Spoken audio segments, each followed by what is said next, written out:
President खूप मित्रमंडळी दिसत आहेत. म्हणजे प्रश्न पाण्याचा आहे आणि ऊस आहे. आणि मी फॉर्च्युनेट आहे की या दोन प्रश्नावर अगदी 1980 पासून आम्ही बरोबर काम करत असणारी खूप मंडळी आहेत. रासकर साहेब असतील, पवार साहेब, अरुण जडे साहेब, महामुलकर साहेब,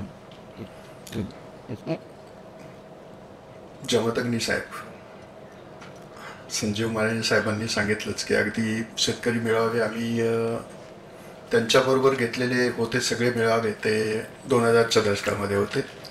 पण वॉटर मॅनेजमेंटच्या फॉर्मवर आणि मगर साहेबांच्या इंटर फॅकल्टीच्या फॉर्मवर या संबंधीचं काम अगदी खूप वर्षापासून 1990 पासून अगदी जोरात चालू होतं. मी सुरुवात माझा एक अनुभव सांगून, म्हणजे जसंच आता DSTच्या व्हाईस प्रेसिडेंट साहेबांनी सांगितलं की भांडण लावून देण्याचा जो प्रसंग आहे, तर त्याच्या एका प्रसंगामध्ये मी खूप मोठ्या प्रमाणावर मला तोंड द्यावं लागलं बँगलोरमध्ये.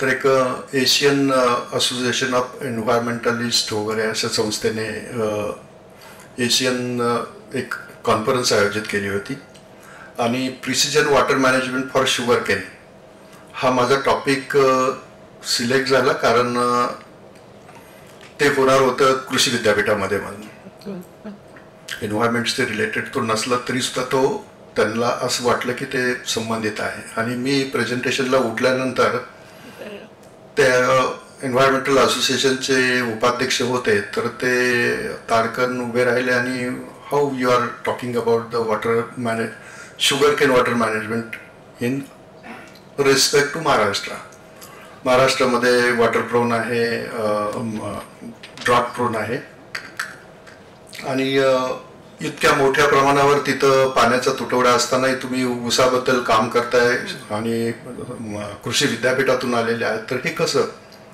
तर त्यावेळेला मला थोडंसं अवघडल्यासारखं झालं. पण मी सावरून घेतलं आणि मी त्यांना समजावून सांगितलं की प्रश्न काय आहे तो.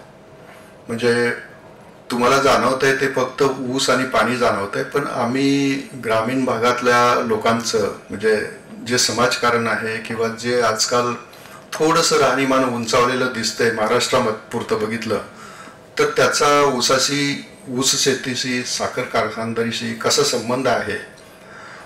किती पर्सेंट, जवळजवळ 7.5 ते 10% ग्रामीण जनता याच्यात कशी सामावलेली आहे. 200 पेक्षा जास्त साखर कारखाने दररोज प्रत्येक वर्षी होणारं 50 लाख टनापेक्षा जास्त साखर उत्पादन, या सगळ्या गोष्टी त्यांना आधी सांगितल्या. आणि त्यांना हेही सांगितलं की ऊसासाठी पाणी वापर कमी व्हावा म्हणून आम्ही संशोधन करतोय. असलेलं पाणी सगळं ऊसासाठी वापरावं म्हणून नाही आहे. आणि म्हणून हा वेगळा विषय म्हणून मी इथं मांडणार आहे की कमी पाण्यातही ऊस शेती शक्य आहे. ती कशी शक्य आहे हे तर मी सांगण्यासाठी उठलोय म्हटलं.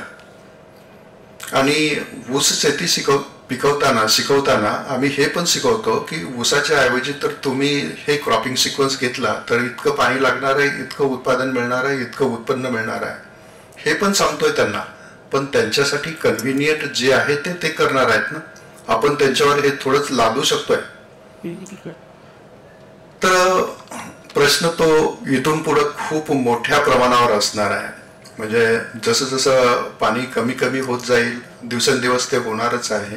मी त्या टॉपिकवर येणारच आहे की जगातलं पहिला देश आणि पहिलं राज्य म्हणून केपटाऊन बद्दल आपण ऐकलेलं असाल की 2018 साली केपटाऊन त्यांच्या काउन्सिलने 0 डे हे केला होता, अनाऊन्स केला होता. 0 डे म्हणजे वॉटर स्कॅरेसिटी मधली लेवल 7 समजली जाते. आणि त्यांनी ते साधारणतः मार्च 2018 डिक्लेअर केलं होतं की मे मधली एक तारीख सांगितली होती आणि that will be the 0 day सांगितलं होतं, डे 0. तर डे झिरो नंतर काय होतं की कॉर्पोरेशन शहरातल्या कुठल्याही माणसाला पाणी पुरवत नाही आहे. तर पाणी फक्त रेशनिंग करूनच दिलं जातं. म्हणजे तुम्ही लाईन लावायची आणि रेशन दुकानसारखं पाणी तिथून कलेक्ट करायचं. लकीली असं झालं की जून महिन्यामध्ये पाऊस खूप चांगला पडला आणि त्याच्यानंतर कॉर्पोरेशन आणि बाकीच्या लोकांमध्ये इतका चांगला अवेअरनेस तयार झाला की वर्षभरामधले तिथली पाण्याची खपत जी होती ती 75% कमी झाली. आणि समहाऊ तो थांबला नाहीये, तर तो प्रोलॉंग झाला. म्हणजे लगेच नाहीये, पण काही दिवसांनी त्यांच्यावर तो प्रसंग येणार आहे. तर मित्र, मी विषय तोच मांडणार आहे की पाण्याचा प्रश्न कसा गंभीर होत चाललेला आहे, का गंभीर होत चाललेला आहे आणि ऊस शेतीसाठी सोल्युशन्स काय आहेत. थोडक्यात, कारण मला माहित आहे की मला समजलं होतं की माझ्यानंतर अरुण बोलणार आहे. आणि मग मी ठरवलं की माझा विषय थोडासा प्रिलिमिनरी असेल आणि ऊस शेतीला मी थोडंसं टच करेल. बाकीचं ड्रीप आणि पाणी प्रश्न कसा निर्माण झाला हे याच्यापासून मी सुरुवात करेन. पुढे घ्या. हां, तर आपल्या देशामधली परिस्थिती ही पूर्वीपासून तशीच आहे. फुल प्रेझेंटेशन करा. प्रेझेंटेशन फॉर्ममध्ये घ्या. मोठं होईल का याच्यापेक्षा? हां, दॅट्स इट. तर प्रश्न असा आहे की माणसं म्हणजे जिवंत जे प्राणी आहेत, म्हणजे लोकसंख्या आणि पाळीव प्राणी हे जगामधल्या जवळजवळ 15-16% आहे, पण पाण्याचे स्तोत्र मात्र 4% आहे. ते असं का आहे किंवा असं, तर त्या प्रश्नाला उत्तर नाही आहे, कारण हे नैसर्गिक आहे. पाण्याचे प्रश्न जेव्हा आपण मांडतो तर पहिला प्रश्न सगळ्यात महत्त्वाचा असतो तो अवेलेबिलिटीबद्दलचा, नंतरचा युटिलायझेशनबद्दल. अवेलेबिलिटी हे नैसर्गिक असते, ती काय बदलता येत नाही आहे. त्यामुळं आपल्याकडं अवेलेबिलिटी खूपच कमी आहे. आपण प्रश्न वाढवलेला आहे आपल्या लोकसंख्येमुळं, पण ती नैसर्गिक आहे की काय नाही सांगता येत. पण आपण त्याच्यावर मात करण्याचा आता सध्या तरी प्रयत्न करतोय. तर पाण्याचे स्रोत आपल्याकडे खूप कमी आहे, हा पहिला प्रश्न. पुढं हा प्रश्न जो आहे पाण्याचा, पाणी कमी आहे, हे पाणी कमी असल्याचं आणखी प्रश्न जो गंभीर होत चाललेला आहे तो लोकसंख्येमुळं. आपली लोकसंख्या प्रत्येक वर्षी 1.4% दराने वाढते. म्हणजे असलेला देश साधारणतः जेवढी लोकसंख्या आहे तेवढी लोकसंख्या प्रत्येक वर्षी आपण तयार करतोय. सध्या म्हणजे काल परवाचा मागच्या महिन्यात 2024चा जो आकडा होता 31 मार्चचा, तो साधारणतः 144 कोटीच्या दरम्यान आहे. एक्सपेक्टेड असं आहे की 2050ला 165 कोटी आणि 500 दशलक्ष टन एवढं अन्नधान्य लागणार आहे. पण लागणारं पाणी मात्र जवळजवळ 25%ने त्यावेळेपर्यंत कमी होणार आहे शेतीसाठीचं. यापुढं तर मी हे पाण्याची उपलब्धतेबद्दल थोडंसं आणखी डिटेलिंग करतो इथं, की जागतिक सरासरी घनमीटर प्रतिवर्ष प्रति माणसी जे आहे ते 7,000च्या दरम्यान आहे, पण आशियामध्ये ते 3,200 आहे. तर मी त्याच्याबद्दल आत्ताच बोललो की हे काय आहे. तर हे पाण्याची उपलब्धता ही नैसर्गिक घटना आहे. तुम्ही जर पाहिलं तर याच्यामध्ये खूप विषमता आहे.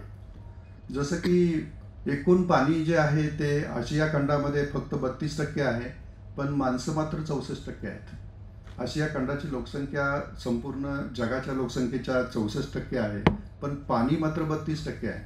आणि आता तुम्ही तोच जर बदल दक्षिण अमेरिकेमध्ये पाहिला तर पाणी तिथं 25% आहे, पण लोकसंख्या 5% आहे. आशिया खंडामध्ये जर बघितलं ऑस्ट्रेलियामध्ये बघितलं, ऑस्ट्रेलिया न्यूझीलंडमध्ये, तर लोकसंख्या 1% आहे, पण पाणी 5% आहे. म्हणजे ही व्यस्तता जी आहे, ती विषमता जी आहे, तर ती विषमता आहे नैसर्गिक. हे पूर्णपणे निसर्गावर अवलंबून आहे. आणि हा जो इंडिकेटर आहे की पाणी किती आहे, प्रति माणशी प्रतिवर्ष किती पाणी तयार होत आहे, हे खूप महत्त्वाचा घटक आहे. पाणी जर 1700पेक्षा जास्त असेल, 1700 घनमीटरपेक्षा जास्त असेल, तर तिथं पाणी ते सफिशियंट समजलं जातं. 1700 म्हणजे पाणी टंचाई झालं, आणि 1000पेक्षा कमी झालं तर पाण्याचे दुर्भिक्ष समजलं जातं. म्हणजे जसं आता मी उल्लेख केला तसे काही देश. पण भारतामधले मी येणार आहे महाराष्ट्रामध्ये. भारतामध्ये एवढं कमी आहे, महाराष्ट्रामध्ये आणखी त्याच्यापेक्षा कमी आहे. 841 घनमीटर जर 70% पाऊस धरला, 100% धरला तर 1000पेक्षा जास्त नक्की होत आहे, म्हणजे 1200 होत आहे. पण आपल्या देशामध्ये ती आत्ताच साधारणतः 1819 म्हणजे टंचाईला आपण स्पर्श करतोय. टंचाई आहे आपण असं गृहीत धरलं तरी चालेल. काही नद्यांची खोरे जशी आहेत, महानदी वगैरे, तिथं ऑलरेडी 1000पेक्षा कमी गेलेलो आहेत आपण. महाराष्ट्रातले सुद्धा काही प्रांत, काही भाग असे आहेत की तिथं 1000 घनमीटर प्रति माणसी प्रतिवर्षापेक्षा कमी पाऊस आहे. पुढे घ्या. तिथं तेवढी उपलब्धता पाण्याची कमी आहे. आता इथं आपण जर या भागामध्ये जर बघितलं की बाकीच्या देशांमध्ये किती पाणी आहे, आता बाकीच्या सगळ्यांचं जर कंपॅरिझन सोडून दिलं, पण भारत, चीन आणि ब्राझील या 3 देशामध्ये कंपॅरिझन करा. मी मुख्यत्वे करून या 3 देशामध्ये कंपॅरिझन का करतोय, कारण ही तिन्ही जे आहेत ते कृषीप्रधान देश आहेत. साधारणतः ॲग्रिकल्चर जास्त मोठ्या प्रमाणावर होणारे ते 3 देश आहेत. तिथं बघितलं तर भारतात 1800 आहे, चीनमध्ये साधारणतः 2200 आहे. ब्राझील, जसं की दक्षिण अमेरिकेबद्दल मी बोललो, तिथं भरपूर प्रचंड पाणी आहे. त्यांच्याकडे 47,000 लिटर पाणी, क्युबिक मीटर पाणी प्रत्येक वर्षी प्रति माणसी आहे. म्हणजे सगळ्या जगाच्या तुलनेने बघितलं, इराणसारखा अरब कंट्रीजमधला देश सोडला तर बाकी सगळ्याच्या तुलनेने आपल्याकडे पाणी कमी आहे. त्याला कारण लोकसंख्या. पुढं हाही खूप महत्त्वाचा घटक आहे की भारत, चीन आणि ब्राझीलमध्ये तुम्ही बघा की शेतीसाठी वापरलेलं पाणी जे आहे ते साधारणपणे 83%, 78% आणि 61% आहे. या तिघांचं कंपॅरिझन आपण करायचं आहे. कारण असं की हे 3 देश जे आहेत ते त्यांच्या म्हणजे एक 3 वेगवेगळ्या पायऱ्यांवर आहेत. म्हणजे आपण 10 वर्षानंतर किंवा 15 वर्षानंतर आपली अर्थव्यवस्था साधारणतः चीनसारखी होईल आणि त्याच्यानंतर कधीतरी ब्राझीलसारखी होणार आणखी एखाद्या दुसऱ्या देशाने, की त्यावेळेला मॅक्झिमम पाणी जे आहे ते औद्योगिकीकरणासाठी आणि घरगुती कामासाठी, जेव्हा शहरीकरण जास्त होईल तेव्हा वापरलं जाईल. म्हणजेच असं होणार आहे की 2 ते 3 दशकामध्ये आपण साधारणतः 7%च्या दरम्यानच आपल्याला सुद्धा पाण्याची उपलब्धता असणार आहे शेतीसाठी. पुढे घ्या. आणि तोच हा भारतासाठीचा जर तुम्ही पाहिलं की पाण्याचा वापर जर पुढच्या 50-25 वर्षात जर बघितलं तर तो असाच सिंचनासाठीचा जो पाण्याचा वापर आहे तो 64%पर्यंत, म्हणजे जसं आता आपण पाहिलं की ब्राझीलमध्ये आत्ता सध्या जी परिस्थिती आहे ती परिस्थिती आपल्याला 2050मध्ये येणार आहे. कारण ऊर्जेसाठी, इंडस्ट्रीसाठी आणि घरगुती वापरासाठी जे पाणी असणार आहे ते पाणी इतर कारणासाठी, सगळ्याच गोष्टीसाठी पाणी आपल्याला लागणार आहे आणि त्यावेळेला सिंचनासाठीचं पाणी आपलं कमी होणार आहे. पुढे घ्या. पाण्याचा प्रश्न जेव्हा आपण बोलतोय आणि त्याच्यामध्ये हवामान बदल न बोलणं हे पूर्णपणे चुकीचं होईल. पाण्याचा प्रश्न जो आहे ते हवामान बदलामुळं आणखी जटिल बनलेला आहे. आपण जर बघितलं की हवामान बदलाचे सगळे मॉडेल्स पाहिले किंवा हवामान बदलाबद्दल जर आता प्रेझेंट काय दिसते आपल्याला बघितलं तर एक्स्ट्रीम इव्हेंट जे आहेत त्याची तीव्रता आणि त्याची फ्रिक्वेन्सी वाढलेली आहे. एक्स्ट्रीम इव्हेंट्स म्हणजे काय? पूर किंवा दुष्काळ. पूर किंवा दुष्काळ ह्या दोन्ही एक्स्ट्रीम इव्हेंट्स आहेत आणि त्या दोन्हीची तीव्रता जी आहे आणि त्याची फ्रिक्वेन्सी सुद्धा, वारंवारता जी आहे ती वाढलेली आहे. त्यामुळे तुम्हाला दिसत आहे आणि या दोन्ही गोष्टी ज्या आहेत पाण्याच्या एकूण उपलब्धतेवर खूप मोठा परिणाम करणारे आहेत. खूप आता सध्या जे पुढचं 50 वर्षात किंवा 60 वर्षात काय होईल याच्या संबंधीचे जे प्रेडिक्शन चालू आहेत तर ते मुख्यत्वे करून इंडियन इन्स्टिट्यूट ऑफ सायन्सेसचे आणि IIT मुंबईचे जे काय मॉडेल्स आहेत ते मॉडेल्स काय सांगतायत आपल्याला, पुढचं दाखवा. की आपल्याला असं दिसतंय की बहुतेक सगळ्या नद्यांच्या खोऱ्यांमध्ये पाणी जे पाऊस जो पडणार आहे त्याच्यामध्ये फारसा बदल होणार नाही आहे. पाऊस आपल्याला थोडासा वाढतानाच दिसतोय, पण पावसाचे दिवस जे आहेत ते मात्र ड्रास्टिकली कमी होत आहेत. म्हणजे तेवढाच पाऊस पडेल पण कमी दिवसामध्ये पडेल. म्हणजे ॲग्रिकल्चरच्या दृष्टीने ते अजिबात हेल्पफुल नाही आहे.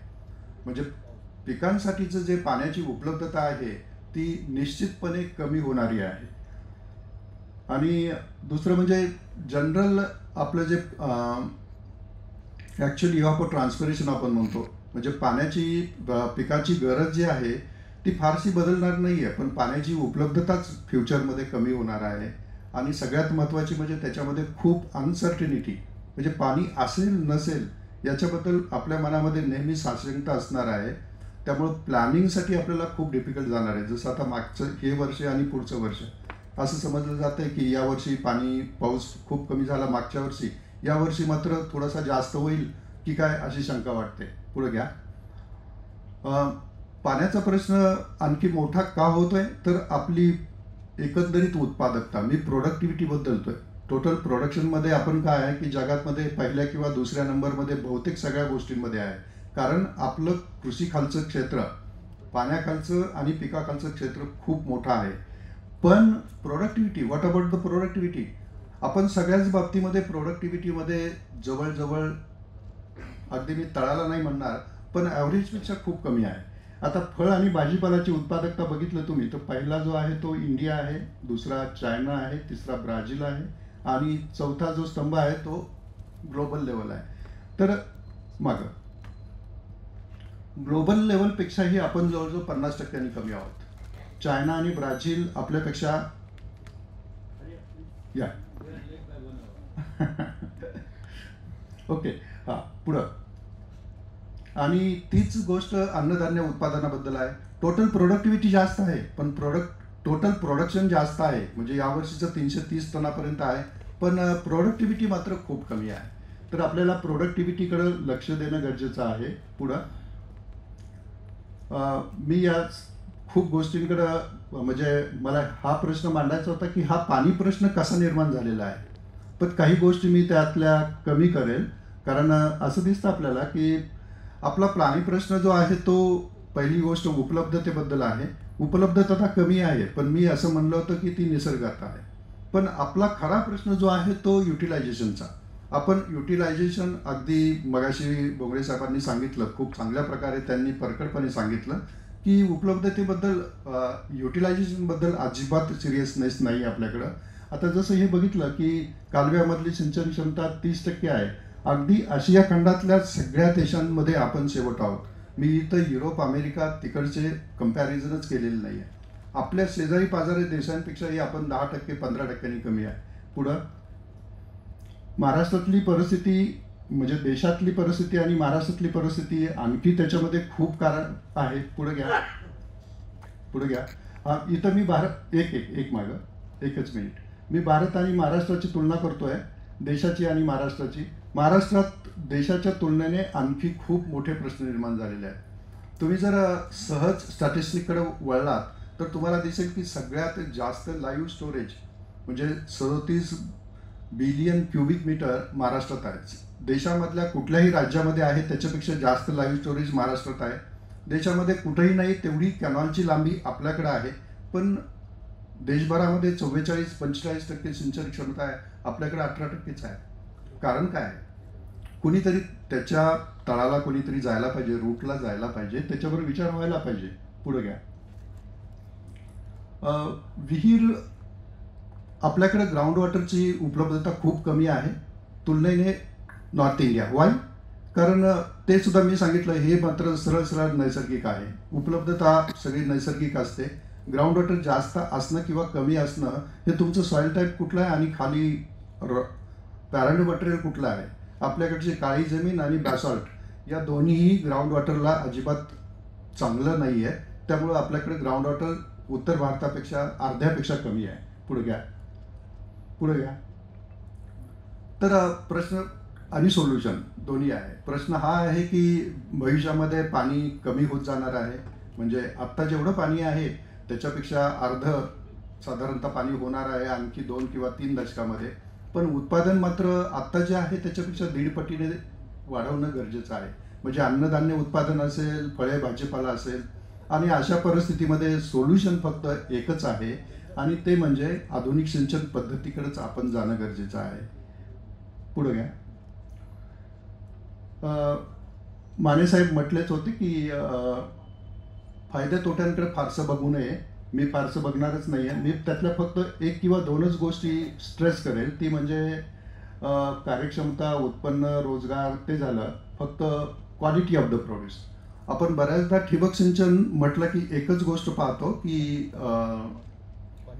पाणी वाचवणं किंवा जास्त एरिया इरिगेशन खाली आणणं, पण आपण मार्केटेबल प्रोड्यूसकडे बघत नाही आहे. खरं तर मी म्हणेल की ठिबकचा आजचा सगळ्यात मोठा फायदा जर कुठला असेल तर प्रोड्यूसची जी क्वालिटी आहे आणि मार्केटेबल त्याला रेट जो मिळतो तो मात्र इतर कुठल्याही सिंचन पद्धतीपेक्षा खूप जास्त आहे. आणि ठिबक सिंचनचं जेव्हा आपण उत्पादकता काढतो, पाण्याची उत्पादकता किंवा त्यातून मिळणारा नेट बेनिफिट वगैरे वर्कआउट करतो, तर त्यावेळेला प्रत्येक वेळेला आपल्या लक्षात येतं की हे प्रोड्यूसला मार्केटमध्ये जी व्हॅल्यू मिळते, म्हणजे स्पेशली भाजीपाला आणि फळं, त्याला सगळ्यात महत्त्वाचं कारण म्हणजे ठिबक आहे. नंतर पाणी बचत आहे, विजेची बचत. आपण या गोष्टीकडे पण दुर्लक्ष करतो की विजेची बचत काय आहे की पाणी तुम्ही लिफ्ट कमी करताय तर त्याचा अर्थ असाच आहे की त्याला वीज सुद्धा कमी लागणार आहे. 2 किंवा 3 पटीने सिंचन क्षेत्रामध्ये वाढ होते. 2 की 3ही होईल. बघा तुम्ही की जेव्हा सबसर्फेस खाली आपण शुगरकेन घेतोय तर जवळजवळ 70% पाणी बचत झालेली आहे. 50% पाणी बचत झाली याचा अर्थ डबल क्षेत्र वाढलं. 70% बचत झाली याचा अर्थ जवळजवळ 3 पटीने तुमच्या क्षेत्रामध्ये, इरिगेशनच्या क्षेत्रामध्ये वाढ होणार आहे. सिंचनातून खत देता येतात. पुढे घ्या. जसं की ठिबक किंवा तुषार करायचं असेल तर तुम्हाला वॉटर सोर्स पाहिजे. आणि आजकाल गव्हर्नमेंटने ही खूप मोठी एक योजना आहे. त्याच्याबद्दल काही प्लस असतील, मायनस असतील, पण माझ्या दृष्टीने मला असं वाटतं की ठिबक सिंचनासाठी हे खूप खूप मोठी एक संरक्षक म्हणजे स्टोरेज असणं जे गरजेचं आहे. आणि ज्यांच्याकडे स्टोरेज नाही आहे ते याचा वापर करू शकतात. पुढं तुषारबद्दल मी फारसं नाही बोलणार. पुढे घ्या. ठिबक सिंचनामध्ये वेगवेगळ्या पिकाखाली वेगवेगळ्या आपल्याला त्याचा रिझल्ट आपल्याला मिळालेला आहे. खूप चांगले रिझल्ट मिळालेले आहेत. अगदी उत्पन्नातली वाढ जी आहे ती 10% अगदी 40-50% पर्यंत आहेत. आणि पाण्याची बचत जी आहे ती 70% पर्यंत आहे. पुढं मी हे 1-2 डायव्हर्स थिंग तुम्हाला दाखवायसाठी आणलेल्या होत्या की ठिबक सिंचन कशासाठी पॉसिबल आहे. तर ठिबक सिंचन कशासाठी पण पॉसिबल आहे. पूर्वी असं होतं की रो क्रॉप्स असायला पाहिजे, त्याचं रोमधलं अंतर जास्त असायला पाहिजे किंवा आर्चर क्रॉप असायला पाहिजे. पण आता या सगळ्याच्या पलीकडे आपण पोचलेलो आहे. आम्ही आमच्या फार्मवर हे सिद्ध केलेलं आहे, अरुणने बघितलेलं आहे की एव्हरी क्रॉप्स म्हणजे मका, गहू खूप चांगलं. पुढं घ्या. भातासाठी म्हणजे राहुरीसारख्या ठिकाणी भातासाठी ठिबक सिंचन वापरलेलं आहे, सक्सेसफुली वापरलेलं आहे. अगदी 1 पंचमांश पाण्यामध्ये भात आल्याचं आपल्याला तिथं दिसलेलं आहे. Everything is possible. ठिबक सिंचन फॉर शुगरकेन बद्दल मी थोडंसं बोलेल. पुढे घ्या. तर ऊसासाठी जे काही काम झालेलं आहे तर त्याचं मी थोडक्यात, माझा अजून 7 मिनिट वेळ उरलेला आहे रसकर साहेब. तर ठिबक सिंचन ऊसासाठी जे आहे तर त्याच्यामध्ये अगदी म्हणजे 15 ते 20 टेक्नॉलॉजी फक्त वॉटर मॅनेजमेंटमध्ये आम्ही दिलेलं आहे. म्हणजे ठिबक सिंचन म्हणजे वेगवेगळ्या सिंचन पद्धतीमध्ये कुठली सिंचन पद्धत चांगली असेल. ऊसासाठी ठिबक सिंचन रिकमेंड करताना विचार फक्त ठिबक सिंचनाचा केलेला नाही आहे, तर त्याला लागवड पद्धत कुठली असली पाहिजे, 2 ओळीमध्ये अंतर किती असायला पाहिजे, 2 झाडामध्ये अंतर किती असायला पाहिजे, पाण्याच्या पाळ्या कशा असायला पाहिजे, त्याच्यातून खत द्यायचं असेल तर मग खत देताना त्याचं खताचं प्रमाण किती असायला पाहिजे, किती शेड्यूलमध्ये द्यायला पाहिजे, या सगळ्या गोष्टींचा विचार केलेला आहे. ठिबक सिंचनाच्या ऐवजी दुसरी कुठली सिंचन पद्धत वापरता येईल का. त्याचबरोबर फक्त ड्रीप इरिगेशन न वापरता सगळ्या पद्धती तुम्ही वापरल्या आणि ऊसाच्या ऐवजी दुसरी कुठली पिकं घेतली तर कम्पॅरेटिव्ह परफॉर्मन्स कसा राहील. ऊसामध्ये कुठली आंतरपिकं घेता येतील वेगवेगळ्या सिंचन पद्धतीखाली. अशा वेगळ्या सगळ्या चाकोरीमधून त्याचा विचार केला आणि त्या सगळ्या स्टेट गव्हर्नमेंटकडं आणि वेळोवेळी तिकडे पाठवलेल्या आहेत. त्यातल्या थोड्याशा 3-4 गोष्टी मी डिस्कस करेन. जोडवळ पद्धत किंवा म्हणजे ती जोडवळची नंतर पुन्हा आपण कन्वर्ट केली की 4 फूट किंवा 5 फुटामध्ये सुद्धा रिझल्ट ऑलमोस्ट सारखे मिळतात. कारण त्यावेळेला जोडवळीवर जास्त भर याच्यासाठी होता की ठिबकचा खर्च आता खर्च म्हणजे टोटल प्रोडक्शनच्या तुलनेमध्ये खर्च बऱ्यापैकी प्रोपोर्शनेटली बघितला तुम्ही तर थोडासा कमी वाटतो तो. आणि त्यामुळं मग खर्चाकडे फारसं लक्ष नाही दिलं तर मग मात्र तुम्ही 5 किंवा 6 फुटी 4 फुटी कुठलेही करू शकता. पुढे घ्या. ठिबक सिंचनामध्ये नेहमी आपल्याला जे उत्पन्नातली वाढ आहे ती वेगवेगळ्या वेळेला वेगवेगळी दिसलेली आहे. कारण ते एकदम नॅचरल आहे. प्रत्येक ठिकाणचा फार्म तिथली सॉईल वेगळी असते, मॅनेजमेंट प्रत्येकाची वेगळी असते. पण आम्हाला जो प्रपोर्शन आढळलेला आहे ते साधारणतः 10% पासून ते 40% पर्यंत उत्पन्नामध्ये वाढ झालेली दिसलेली आहे. पाण्याची बचत 50%च्या जवळपास प्रत्येक ठिकाणी 100% झालेली आहे. पुढे घ्या. पुढे घ्या. तर मागं घ्या 1 मिनिट. तर ठिबक सिंचन करत असतानाच त्यावेळेला असं लक्षात आलं होतं की ठिबक सिंचन ऊस वाढल्यानंतर त्याला काही प्रॉब्लेम येत आहेत म्हणजे ठिबक सिंचनाला, तर आज जाऊन ते बघता येत नाही. आता सबसर्फेसमध्ये ते पण थोडंसं कमी झालेलं आहे. आज जाण्याची गरजच नाही आहे. पण मग त्यावेळेला मोठे स्प्रिंकलर आता जसं की आणखी याच्यापेक्षाही मोठे स्प्रिंकलर आलेले आहेत आणि विजेचा प्रॉब्लेम पूर्वी होता त्याच्यापेक्षा थोडासा कमी होत चाललेला आहे. त्यामुळं भविष्यामध्ये आपल्याला स्प्रिंकलर सुद्धा त्याचा वापर करता येईल की काय, जिथं पाणी खूप आहे तिथं फक्त, कारण याच्यामध्ये पाण्याची बचत तेवढी होत नाही आहे. तर आपण तोही कम्पॅरेटिव्ह परफॉर्मन्स बघितला होता. पुढं घ्या. त्याच्यामध्ये वेगवेगळे सगळे स्प्रिंकलर वापरले होते. घ्या पुढं. आणि रिझल्ट जे दिसले होते आपल्याला तर ते प्रवाही पद्धतीपेक्षा निश्चितपणे उत्पन्नामध्ये जास्त वाढ झालेली होती. स्प्रिंकलरमध्ये रेनगनमध्ये 10% पासून ते 15% पण पाण्याची बचत जी होती ते 20% ते 30% पाण्याची बचत होती. ठिबक सिंचनामध्ये 50% किंवा त्यापेक्षा जास्त दिसत होती. फक्त याच्यामध्ये एकच सोयी होती की 0 मेंटेनन्स. त्याला मेंटेनन्स कसलाही करायची गरज नाही आहे. पुढे घ्या. एक प्रयोग थोडासा वेगळा प्रयोग असा केला होता की वेगळा म्हणण्यापेक्षा गरजेचाच होता तो की वेगवेगळी इरिगेशन सिस्टम असेल तर त्या वेगवेगळ्या इरिगेशन सिस्टममध्ये वेगवेगळं आंतरपिका वापरता येईल का आपल्याला. तर मग 4 आंतरपिका आणि 4 इरिगेशन पद्धती याचं कॉम्बिनेशन केलं होतं आणि त्यावेळेला खूप छान रिझल्ट दिसले होते की काही ठिकाणी आपल्याला कांदा जास्त उपयोगी म्हणजे जसं की मायक्रो स्प्रिंकलर किंवा रेनगन होती जिथं पाणी सगळीकडे पडत होतं तर तिथं कांदा आंतरपीक खूप छान वाटलं तर त्याच्यापासून उत्पादकता खूप वाढल्याची दिसली. तर जिथं ठिबक सिंचन आहे तिथं मात्र वेलवर्गीय पिकं जसं की टरबूज किंवा काकडी जास्त चांगली वाटली होती. पुढे घ्या. आणि ते रिझल्ट जे होते ते रिझल्ट तुम्हाला इथं दिसत आहेत. सगळ्यात महत्त्वाचं म्हणजे ऊसाचं उत्पन्न जे आहे ते आंतरपिकाखाली तुम्ही बघितलं. निव्वळ उत्पन्नाकडे तुम्ही लक्ष द्या की निव्वळ उत्पन्न जे आहे ते फक्त ऊस घेतला तर 1,03,000 रुपये आहे.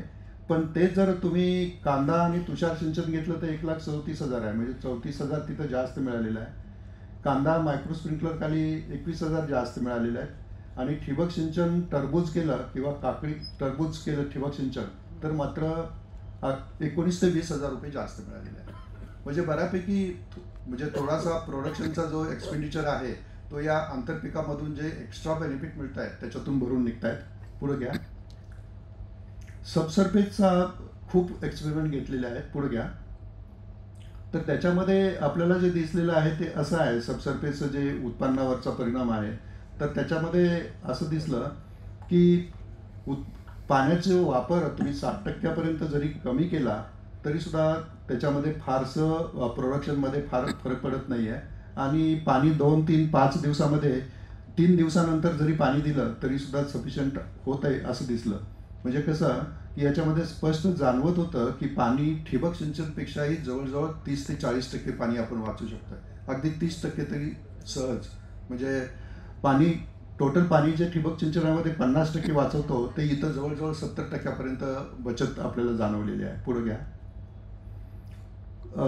फर्टिगेशन बद्दलची एकच एक्सपेरिमेंट दाखवणार आहे. पुढे घ्या.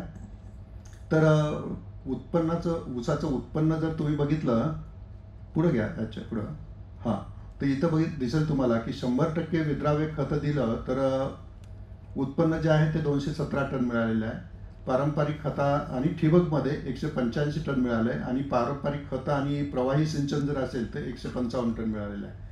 म्हणजे काय की तुम्ही जर फक्त ठिबक सिंचन वापरलं तर उत्पन्नामध्ये 20% वाढ झालेली आहे. पण ठिबक सिंचन प्लस फर्टिगेशन वापरलं तर 39.72 म्हणजे 40% तुमचं उत्पन्नामध्ये वाढ झालेली आहे. पुढं आणि इथं फक्त निव्वळ अधिकतम उत्पन्न जर तुम्ही बघितलं तर ठिबक सिंचन फक्त वापरलं तर तुम्हाला ॲडिशनल 28,000 रुपये मिळालेले आहेत आणि जर ठिबक सिंचन प्लस फर्टिगेशन केलं तर ॲडिशनल 44,000 मिळालेले आहेत. म्हणजे फर्टिगेशन केलं तुम्ही तर मला असं दिसतंय याच्यातून की 2 किंवा 2.5 सीझनमध्ये ठिबक सिंचनासाठी केलेला साधारणतः लाखभराचा जो हेक्टरी खर्च आहे तो तुमचा पूर्णपणे भरून निघतो. पुढे घ्या. That's all. Thank you very much. Thank you.